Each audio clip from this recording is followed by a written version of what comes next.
Welcome to KTV news. ముందుగా headlines చూద్దాం.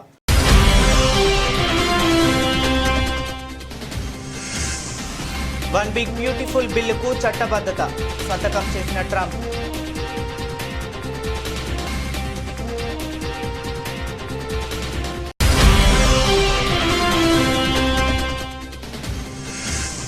అర్జెంటీనాలో అడుగుపెట్టిన ప్రధాని మోదీ. ప్రవాస భారతీయుల ఆత్మీయ స్వాగతం.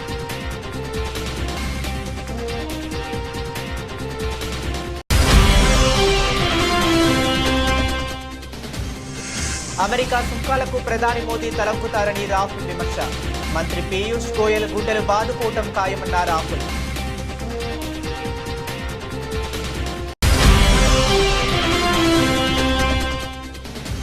హాస్పిటల్ నుండి డిశ్చార్జ్ అయిన బీఆర్ఎస్ అధినేత కేసీఆర్.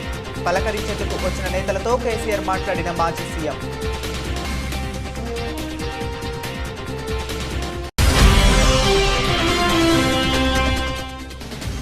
స్వర్ణాంధ్ర P4 పై సమావేశం నిర్వహించిన చంద్రబాబు.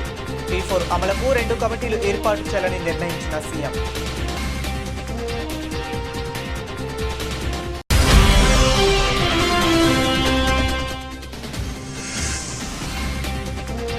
పసిడి ప్రియులకు గుడ్ న్యూస్. తగ్గిన బంగారం ధరలు.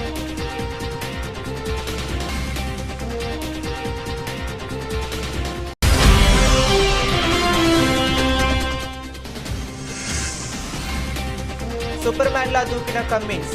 నోరెళ్లబెట్టిన బ్యాటర్.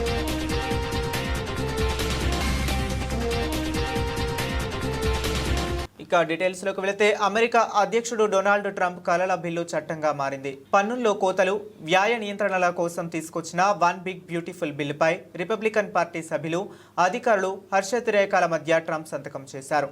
దీంతో ఇది చట్ట రూపం దాల్చింది. ఈ సందర్భంగా ప్రజలెప్పుడు ఇంత సంతోషంగా ఉన్నట్లు గతంలో తానెప్పుడూ చూడలేదని ట్రంప్ అన్నారు. ఈ చట్టంతో అందరికీ లబ్ధి జరుగుతుందన్నారు.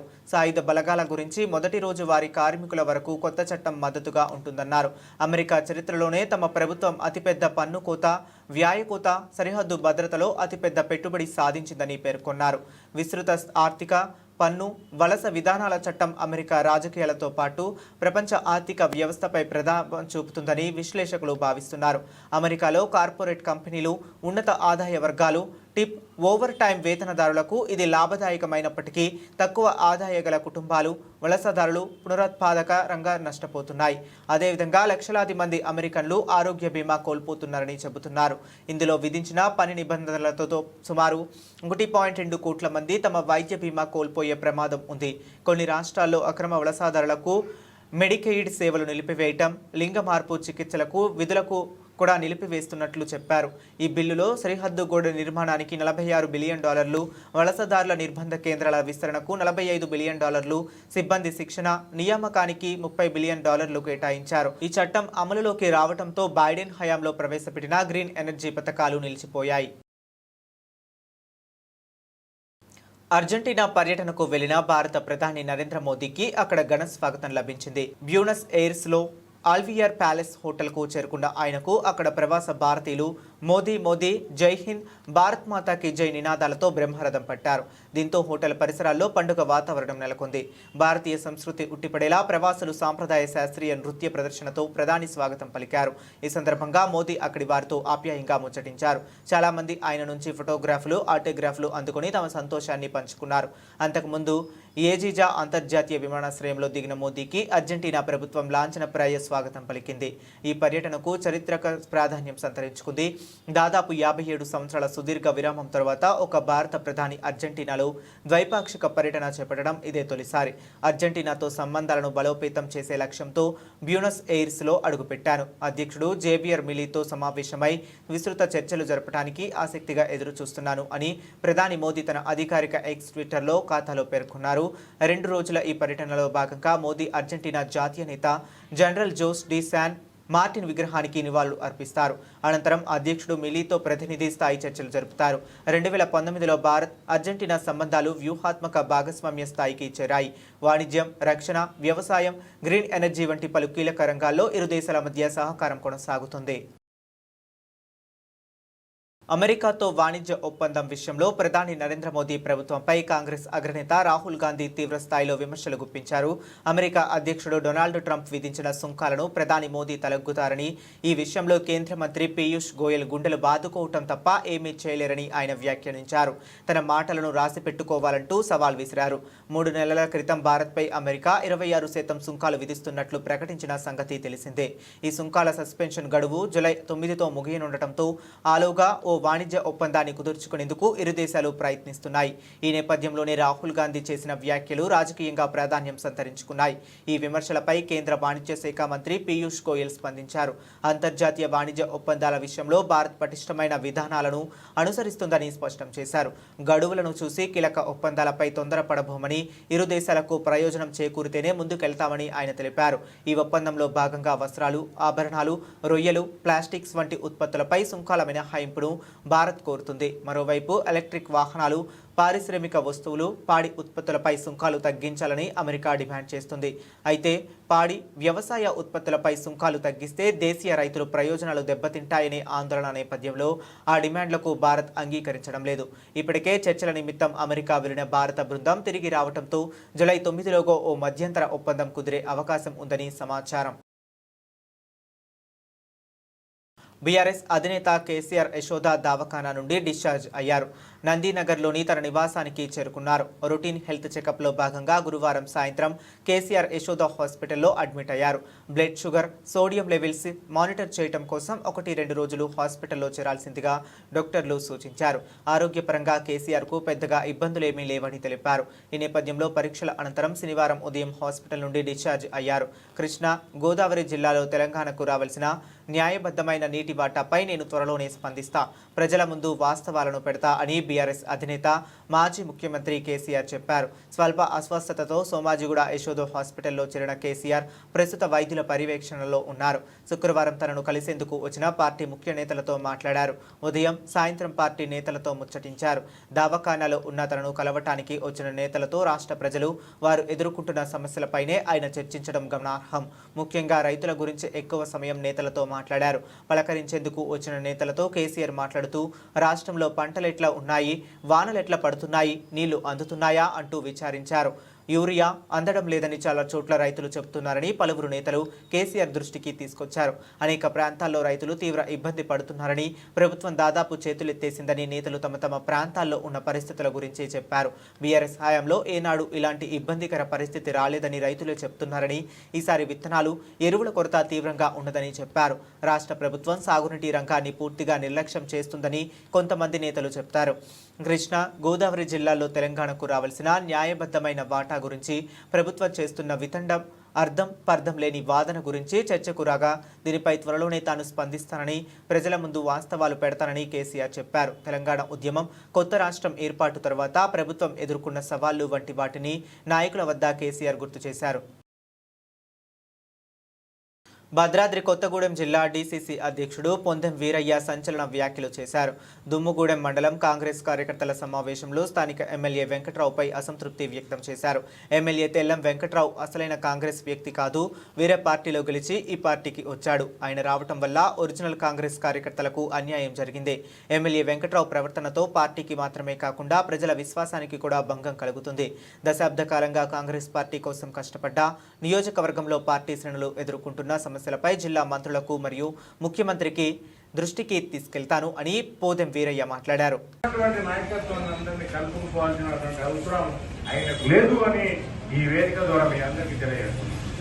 ఎందుకు లేదు అని అంటే ఆయన కాంగ్రెస్ పార్టీ కాదు, కాంగ్రెస్ పార్టీ కాదు, మరి ఏ పార్టీ నుండో గెలిచి ఈ పార్టీకి రావడం జరిగింది.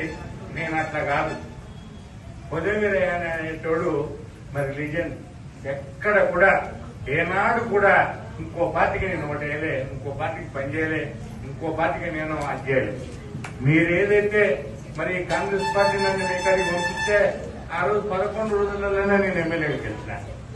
మీకు 5 సంవత్సరాలు మీ ఎమ్మటి ఉండి, మీ తోడుగా ఉండి, మీ అందరి యొక్క మనలను పొందిందనుకుంటే మీరందరూ పక్క పెట్టారు. పర్లే పక్క పెట్టారు. ఆ కర్మని మనం అందరం అనుభవిస్తున్నాం. అనుభవిస్తలేమనేది కాదు, మీ అందరికీ తెలుసు. కాబట్టి ఏదున్నా ఏది లేకపోయినా ఆయన రావడం అనేది మన వాళ్ళకి అన్యాయం జరిగింది అనేది నిజం. ఇట్లా ఎలాంటి పొరపంచాలు లేవు. ఇక్కడ ఏదో మనం నీతులు చెప్పుకోవాల్సిన అవసరం లేదు.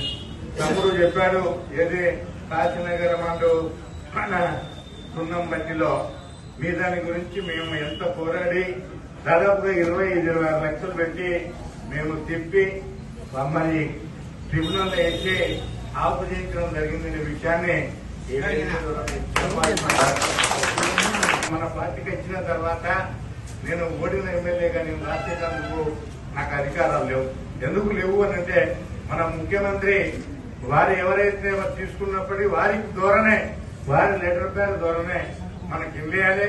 అయినా కూడా రాసేటప్పుడు మేము సీనియర్ నాయకులం, కాంగ్రెస్ వాదులం, మరి ఇక్కడ కాంగ్రెస్ వాదులు ఎవరున్నారని కూర్చోబెట్టినందుకు అడగాల్సిన బాధ్యత ఇప్పుడు మన దాంట్లో కలిసినటువంటి ఎమ్మెల్యే గారికి ఉందని ఈ సందర్భంగా మీకు చెప్పాలి. ఏం పీకుతారు అనేది చెడు మాట కాదు. దీనిని హిందీలో ట్రాన్స్లేట్ చేస్తే క్యా ఉకాడతా అని అర్థం. నేను తెలుగులో ఇప్పుడే నేర్చుకుంటున్నా. ఫ్లో వచ్చినప్పుడు ఏం చేయలేను. కవితకు కేటీఆర్ భార్యకు క్షమాపణలు చెప్పాను. ఫోన్లో వచ్చిన మాటలను మనసులో తీసుకోవద్దు. మహిళా కమిషన్ ముందు విచారణకు హాజరైన అనంతరం కాంగ్రెస్ నేత ఫిరోజ్ ఖాన్ మీడియాకు వివరించారు. ఎవరైనా పోటీ చేయవచ్చు, రైట్? కేటీఆర్ కూడా అక్కడ రిజైన్ ఇస్తాడు.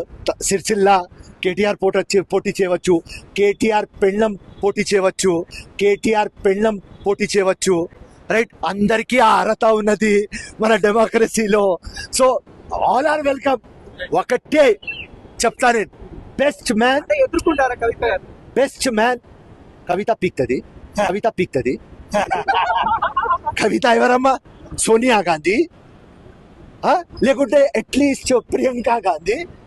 ఎవర్ కవిత? ఆ బీఆర్ఎస్ కవితకి చెప్పేస్తున్నాం ఈ ఛానల్ ముందు. స్వర్ణాంధ్ర P4 లోగోను ముఖ్యమంత్రి చంద్రబాబు ఖరారు చేశారు. స్వర్ణాంధ్ర P4 ఫౌండేషన్ తొలి జనరల్ బాడీ సమావేశం ముఖ్యమంత్రి చంద్రబాబు నేతృత్వంలో శుక్రవారం జరిగింది. జూమ్ ద్వారా జరిగిన ఈ సమావేశంలో P4 పథకం సమర్థవంతంగా అమలు చేసేందుకు 2 కమిటీలు ఏర్పాటు చేయాలని చంద్రబాబు నిర్ణయించారు. P4 అమలు పర్యవేక్షణ కొరకు జిల్లా, నియోజకవర్గ స్థాయి చాప్టర్లు ఏర్పాటు చేయాలని ముఖ్యమంత్రి చంద్రబాబు ఆదేశించారు. కమిటీల్లో ఇన్ఛార్జ్ మంత్రులు, ఎంపీలు, ప్రజాప్రతినిధులు, అధికారులు సభ్యులుగా ఉంటారని చెప్పారు. P4 అమలులో బాపట్ల జిల్లా ప్రథమ స్థానంలో నిలిచిందని ముఖ్యమంత్రి అన్నారు. ఆగస్టు 15 నాటికి 15 లక్షల బంగారు కుటుంబాలు, 1,00,000 మంది మార్గదర్శకులను గుర్తించాలని నేతలు, అధికారులకు చంద్రబాబు సూచించారు. అయితే ఈ పథకం అమలుపై ప్రజల్లో పలు అనుమానాలు ఉన్నాయని ఎమ్మెల్యేలు ముఖ్యమంత్రి దృష్టికి తీసుకురాగా ఆయన ఆ అనుమానాలను నివృత్తి చేశారు. P4 వల్ల సంక్షేమ పథకాల్లో కోత ఉండదని స్పష్టం చేశారు. ఇది సంక్షేమానికి అదనమని తెలిపారు. P4 పథకంపై ప్రజల్లో ఉన్న అపోహలను నేతలు, అధికారులు తొలగించాలని సూచించారు. బంగారు కుటుంబాలకు సరైన సమయంలో సహకారం, నిరంతర గైడెన్స్ ఇవ్వటం మార్గదర్శకుల బాధ్యతగా తీసుకోవాలని చెప్పారు. రేవంత్, మేము చర్చకు రెడీ. నీకు దమ్ముంటే 8వ తారీఖు నాడు సోమాజిగూడ ప్రెస్ క్లబ్ కురా. రేవంత్ సవాల్ను బీఆర్ఎస్ వర్కింగ్ ప్రెసిడెంట్ కేటీఆర్ స్వీకరించారు. చంద్రబాబు నాయుడు కోవర్టు రేవంత్ రెడ్డి ఇవాళ తెలంగాణను ఏలుతున్నారు. రేవంత్ రెడ్డి, నువ్వు ఎప్పుడు ఎక్కడ చర్చ పెట్టినా మేము సిద్ధం. 8వ తేదీ ఉదయం 11 గంటలకు సోమాజిగూడ ప్రెస్ క్లబ్కి మేము చర్చకు వస్తాము. రేవంత్ రెడ్డి, నవ్వు సిద్ధమా? రేవంత్ రెడ్డిని ముందు కొడంగల్లో జెడ్పీటీసీలను గెలిపించుకోమను. స్థానిక సంస్థల ఎన్నికల తరువాత రేవంత్ రెడ్డి రైతు బంధు వెయ్యడు. రైతులకు ఎకరానికి 15,000, 3 పంటలు వేస్తానని అన్నాడు. ఎవరికైనా పడ్డాయా? స్థానిక సంస్థల ఎన్నికలు ఉన్నాయని ఇప్పుడు రైతు భరోసా డబ్బులు వేశాడు. ఎన్నికలు అయిపోయాక రైతు బంధుకు రామ్ 4 పంటలు కలిసి అసలు పట్టాదారు రైతులకు 24,000 కోట్లు, కౌలు రైతులకు 15,000 కోట్లు, మొత్తం 39,000 కోట్లు ఎగ్గొట్టాడు. రైతు రుణమాఫీ 38,000 కోట్లు ఎగ్గొట్టిండు. కేసీఆర్ నాట్లు వేసేప్పుడు రైతు బంధు వేస్తే, రేవంత్ రెడ్డి ఓట్లు వేసేటప్పుడు రైతు బంధు వేస్తున్నాడు. నిజాలు మాట్లాడిన కాంగ్రెస్ ఎమ్మెల్యే అనిరుద్ రెడ్డిని నేను అభినందిస్తున్నాను. చంద్రబాబు నాయుడు కోవర్టు రేవంత్ రెడ్డి ఇవాళ తెలంగాణను ఏలుతున్నాడు. రాష్ట్రంలో నడుస్తున్నది ప్రజాపాలన కాదు, కోవర్టు పాలన అని కేటీఆర్ ఎద్దేవా చేశారు. రైతులకు ఎగ్గొట్టిందంతా యాక్చువల్గా ఇచ్చిందంతా రేవంత్ రెడ్డి ప్రభుత్వం. మీరు చెప్పింది ఏంది? అసలు ఇచ్చింది ఏంది? మీరు చెప్పింది ఏంది? రైతు భరోసా ఎకరానికి 15,000 ఇస్తామని చెప్పినావు నువ్వు. కేసీఆర్ 10,000 ఇస్తున్నాడు బిచ్చమేసినట్టు, నేను 15,000 ఇస్తా అన్నావు. కేసీఆర్ 2 పంటలకు ఇస్తున్నాడు, నేను 3 పంటలకు ఇస్తా అన్నావు. ఇవాళ ఏం చేస్తున్నావు మరి? ఇచ్చినావు ఎక్కడైనా 15,000? అసలు రైతు భరోసా పేరుకు అర్థం ఉందా, తాత్పర్యం ఉందా? ఇంకొక మాట కూడా అడుగుతా ఉన్నా రేవంత్ రెడ్డిని నేను. నువ్వే కదా ఉత్తరం రాస్తేవి కౌలు రైతులకు 22 లక్షల మంది కౌలు రైతులకు ఉత్తరం రాసిండి మొగోడు. మీ అందరికీ నేను రాగానే ఇస్తా, ఇచ్చేస్తూనే ఉన్నా, వస్తూనే ఉన్నా, ఇస్తా అని చెప్పి రెచ్చగొట్టిండు. ఇవాళ అసలు రైతులకు ఎగ్గొట్టింది, పట్టదారులకు ఎగ్గొట్టింది ఈ 4 పంటలు కలిపి 24,000 కోట్లు, కౌలు రైతులకు ఎగ్గొట్టింది 15,000 కోట్లు. మొత్తం కలిపితే ఈ ప్రభుత్వం ఒక్క రైతు బంధులనే ఎగ్గొట్టింది 39,000 కోట్లు. ఎట్లా లెక్క అంటారా మీరు? ఇవాళ లెక్క కూడా నేను తీసుకొచ్చిన, మీరు చూసుకోవచ్చు. ఒక్కొక్క ఎకరానికి ఎంత ఎగ్గొట్టిండు, మొత్తం కలిపి 39,000 కోట్లు ఎగ్గొట్టిండు ఒక రైతు బంధువులనే. ఇక రైతు రుణమాఫీ తీసుకుంటే అక్కడ దాదాపు 38,000 కోట్లు ఎగ్గొట్టిండు. 50,000 కోట్ల లెక్కను 12,000కు రౌండ్ ఆఫ్ చేసి ఆడొక 38,000 కోట్లు ఎగ్గొట్టిండు. రైతు బంధులో ఇంకో 39,000 కోట్లు ఎగ్గొట్టిండు. ఎట్లా అంటారా? 2023-24 రబీలో ఒక్కొక్క ఎకరానికి ఆనాడు 2,500 ఎగ్గొట్టిండు, 5,000 ఇచ్చి చేతులు దులుపుకున్నాడు. అప్పుడే ఎలక్షన్ అయిందన్నాడు. అప్పుడు కేసీఆర్ గారు పెట్టిన 7,500 కోట్లు ఇచ్చిండు. ఇచ్చి 2,500 ఎకరానికి అప్పుడే ఎగ్గొట్టిండు. తర్వాత ఒక పంట అయితే మొత్తానికి ఎగ్గొట్టిండు. ఎందుకంటే కేసీఆర్ ఏమో నాట్లు వచ్చినప్పుడు వేసేది, నాట్లు వేసేటప్పుడు రైతు బంధు వేసేది, ఈయన ఓట్లు వేసేటప్పుడే వేస్తాడు, తర్వాత వేయడు. మా రైతు సోదరులకు నేను చెప్తున్నా, మళ్ళీ ఓట్లు దాటినాయంటే తర్వాత రైతు బంధు ఉండదు. దానికి రైతు బంధుకు రామ్ మర్చిపోండి. రేవంత్ రెడ్డి గారి ప్రభుత్వం రైతు బంధును ఎగ్గొడుతుంది, ఏదో ఒకటి చెప్పి తప్పించుకుంటుంది. ఈ 2024-25లో ఆనాడు మొత్తం 23-24 వానాకాలంలో రబీల్నేమో 5,000 ఇచ్చిండు, మొత్తం 23-24 వానాకాలం ఏమో మొత్తానికి ఎగ్గొట్టిండు 7,500. అటెనక 2024-25 దానిలో కూడా మొత్తం ఎగ్గొట్టిండు 7,500. మొన్న మళ్ళీ 1,500. అంటే మొత్తం కలిపితే ఒక్కొక్క ఎకరానికి 19,000 బాకీ రేవంత్ రెడ్డి ప్రభుత్వం ఒక రైతు బంధుకి. అంటే మొత్తం కలిపితే 1,52,00,000 ఎకరాలకు తీస్తే లెక్క మొత్తం కలిపి ఇప్పుడు నేను చెప్పిన 39,000 కోట్ల రూపాయలు ఎగ్గొట్టింది కాంగ్రెస్ ప్రభుత్వం. టోటల్గా అన్నదాతకు.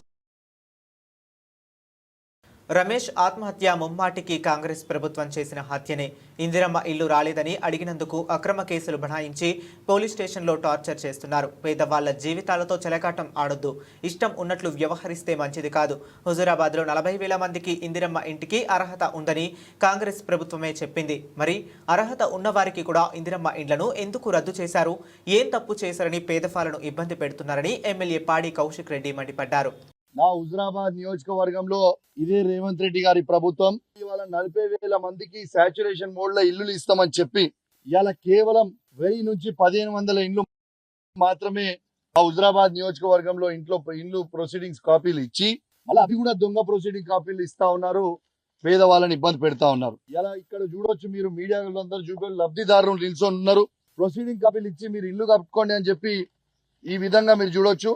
ఇది వాళ్ళే ఇచ్చిన ప్రొసీడింగ్ కాపీస్. ఏమని ఇచ్చిరు? ఇందిరమ్మ ఇండ్లు మంజూర్ పత్రం. ఇది ఈ ప్రభుత్వం ఇచ్చిన పత్రం. ఇచ్చిన తర్వాత ఇగోండి ఎగ్జాంపుల్, మా మారం లచ్చక్క ఇల్లు శాంక్షన్ చేసిర్రు అని ఇగో ఇల్లు ఇప్పి కొంచెం జరుగురే ఇప్పి ఇల్లు కట్టుకొని అప్పు తెచ్చుకొని దాదాపు 2-3 లక్షల రూపాయలు అప్పు మిత్తికి 3 రూపాయలు మిత్తికి తీసుకొని వచ్చి వాళ్ళు ఇల్లు కట్టుకుంటుంది. ఈ పిల్లర్ వేసుకురు, మట్టేసిరు, మీకు కనబడతా ఉంది. వీళ్ళందరూ ఇట్లా వీణవంక మండలంలో ఎగ్జాంపుల్ గా ఇది చూపిస్తా ఉన్నాను. వీణవంక గ్రామంలో ఇట్లా దాదాపు 29 మంది ఉన్నారు. వాళ్ళందరూ వేసుకున్న తర్వాత ఏం చేస్తున్నారు వీళ్ళు? ఇప్పుడు ఏం చెప్తున్నారు? మీకు పోయినసారి 20 ఏళ్ల క్రితం ఇంద్రమ్మ ఇళ్ల కింద మీరు 5 సిమెంట్ బ్యాగులు తీసుకురు, 3,000 రూపాయలు తీసుకురు, కాబట్టి మీకు ఇల్లు రాలేదు, క్యాన్సల్, అది పత్రం మేము ఇచ్చింది చెల్లదు మీకు అని చెప్తా ఉన్నారు అధికారులు.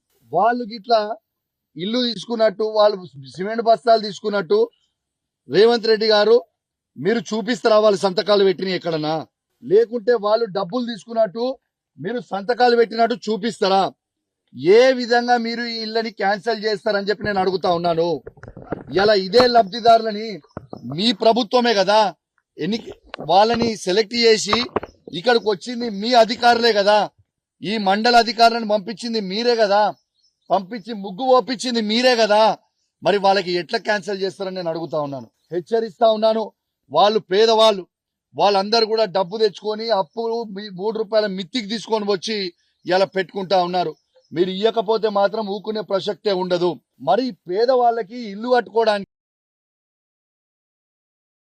భారత రాజ్యాంగం అనేది పేదలకు, దళితులకు, గిరిజనులకు, బలహీన వర్గాలకు హక్కులు కల్పించిన శాశ్వత గ్రంథం. ఇది కేవలం పుస్తకం కాదు, బాపూజీ, అంబేద్కర్, పూలే వంటి మహానుభావుల ఆలోచనలకి జీవం పోసిన సమైక్య మనుగడకు ఆధారం. రాజ్యాంగానికి చిన్న ఇబ్బంది వచ్చినా సామాన్యుల హక్కులు ప్రమాదంలో పడతాయి. కాంగ్రెస్ పార్టీ ప్రజల హక్కులు కాపాడుతోంది. ప్రజల ఆశీర్వాదంతో ఏర్పడిన ప్రజాప్రభుత్వం రాజ్యాంగ పరిరక్షణే లక్ష్యంగా ముందుకు సాగుతూ సామాజిక న్యాయ సూత్రాల ఆధారంగా అనేక సంక్షేమ పథకాలు అమలు చేస్తోంది. బీఆర్ఎస్, బీజేపీకి కాంగ్రెస్ను విమర్శించే అర్హత లేదు. ప్రజా సమస్యలు పట్టించుకొని దొంగ పార్టీలని డిప్యూటీ సీఎం బట్టి విక్రమార్క అన్నారు. మిత్రులారా, ఈరోజు దేశంలో ఒక సైద్ధాంతిక పోరాటం జరుగుతూ ఉంది. రాజ్యాంగాన్ని రక్షించాలని కాంగ్రెస్ పార్టీ, ఇండియా కూటమి ఒక పక్కన, రాజ్యాంగాన్ని రూపుమార్చాలని బీజేపీకి సంబంధించినటువంటి ఎన్డీఏ కూటమి ఒక పక్కన. భారత రాజ్యాంగం అంటే అదేదో కేవలం పుస్తకం కాదు. కొన్ని దశాబ్దాలుగా, శతాబ్దాలుగా ఈ సమాజంలో ఉన్నటువంటి ప్రజల ఆలోచనలు, పూజ్య బాపూజీ, మహాత్మా గాంధీ గారి ఆలోచనలు, బాబాసాహెబ్ అంబేద్కర్ గారి ఆలోచనలు, జ్యోతిరావు పూలే గారి ఆలోచనల్ని పొందుపరిచి ప్రజల అవసరాల కోసం అందించినటువంటి అద్భుతమైనటువంటి గ్రంథం భారత రాజ్యాంగం. భారత రాజ్యాంగమే లేకపోతే ఈ దేశంలో సామాన్యులకి, పేదలకి, దళితులకి, గిరిజనులకి ఎవరికి కూడా ఎటువంటి హక్కులు లేకుండా కేవలం రాజులకి, రాజ్యాధికారం చేసేటువంటి పెద్దలకి మాత్రమే సమాజంలో ఉన్నటువంటి గౌరవం దక్కేది. అటువంటి పరిస్థితుల్లో ఈ దేశంలో ఉన్నటువంటి ప్రతి పౌరుడికి కూడా సమానమైనటువంటి హక్కుని, గౌరవాన్ని కల్పిస్తూ ఈ దేశ సంపదని, ఈ దేశంలో ఉన్నటువంటి అవకాశాలని అందరికీ సమానంగా అందించాలని ఈ భారతదేశానికి బాబాసాహెబ్ అంబేద్కర్ కాంగ్రెస్ పార్టీ ఆధ్వర్యంలో అద్భుతమైనటువంటి భారత రాజ్యాంగాన్ని అందిస్తే దాన్ని అమలు చేయాలని ఈరోజు కాంగ్రెస్ పార్టీ పెద్ద ఎత్తున మనందరం, మన నాయకులు పోరాటం చేస్తూ ముందుకు పోతా ఉన్నాం. దాన్ని నిలబెట్టుకోవటమే మనందరి భవిష్యత్.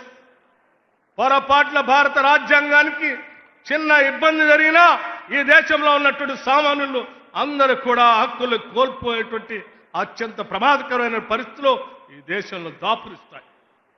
అటువంటి రాజ్యాంగ స్ఫూర్తితో కాంగ్రెస్ పార్టీ ఇచ్చినటువంటి పిలుపుతో ఈ రాష్ట్రంలో మీ అందరి ఆశీస్సులతో అధికారంలోకి వచ్చినటువంటి కాంగ్రెస్ ప్రభుత్వం వచ్చిన నాటి నుంచి ఈనాటి వరకు ఆ సామాజిక న్యాయ సూత్రాన్ని అమలు.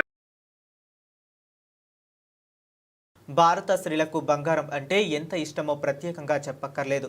ఎంత బంగారం ఉన్నా ఇంకా కావాలని అంటారు. ఇక శుభకార్యాల్లో కూడా బంగారం కీలక పాత్ర పోషిస్తూ ఉంటుంది. జనం పెట్టుబడులకు కూడా బంగారాన్ని ఎంచుకుంటున్నారు. అంతర్జాతీయ మార్కెట్లో చోటు చేసుకున్న పరిణామాలతో గత కొద్ది రోజుల నుండి బంగారం ధరలు పెరుగుతూ పోయాయి. నేడు మాత్రం బంగారం కొనాలనుకునే వారికి ఊరట లభించింది. బంగారం ధరలు తగ్గాయి. హైదరాబాద్లో నిన్న 10 గ్రాముల 24 క్యారెట్ల బంగారం ధర 98,730 రూపాయల దగ్గర ట్రేడ్ అయింది.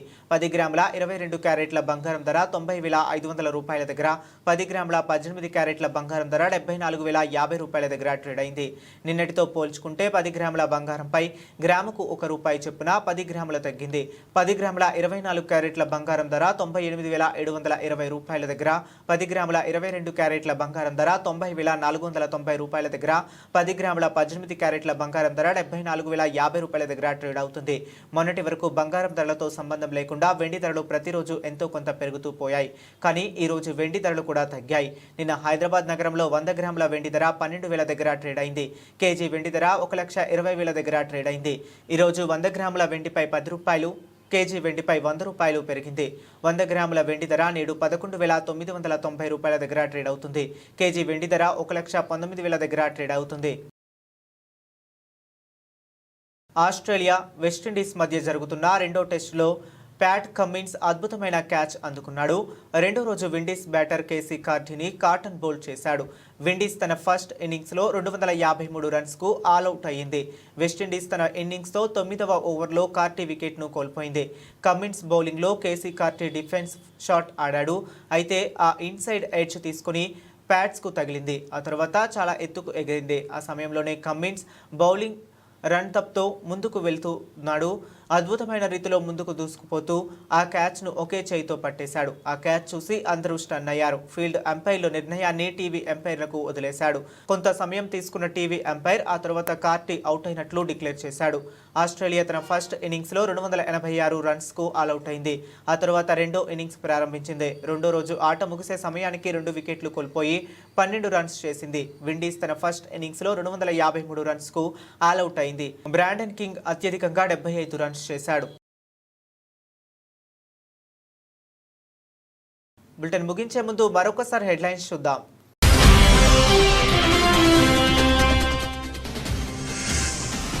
వన్ బిగ్ బ్యూటిఫుల్ బిల్లుకు చట్టబద్ధత సంతకం చేసిన ట్రంప్.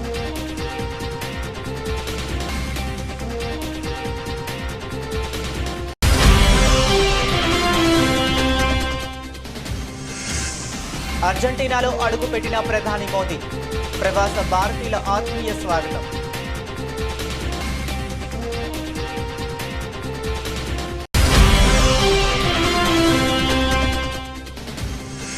అమెరికా సుంకాలకు ప్రధాని మోదీ తలొగ్గుతారని రాహుల్ విమర్శ. మంత్రి పీయూష్ గోయల్ గుండెలు బాదుకోవటం ఖాయమన్న రాహుల్.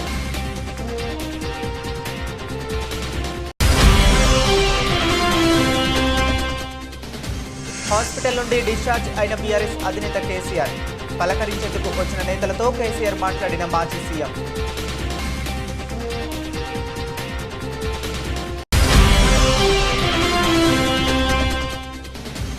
స్వర్ణాంధ్ర P4 పై సమావేశం నిర్వహించిన చంద్రబాబు. P4 అమలుకు 2 కమిటీలు ఏర్పాటు చేయాలని నిర్ణయించిన సీఎం.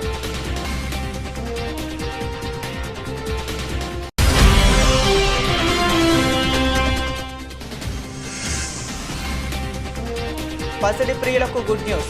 తగ్గిన బంగారం ధరలు.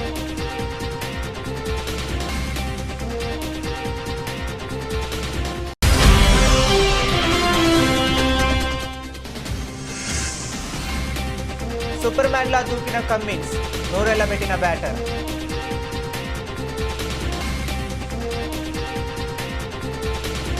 ఇవి ఇప్పటి వరకు ఉన్న అప్డేట్స్. మరిన్ని అప్డేట్స్ కోసం కీప్ వాచింగ్.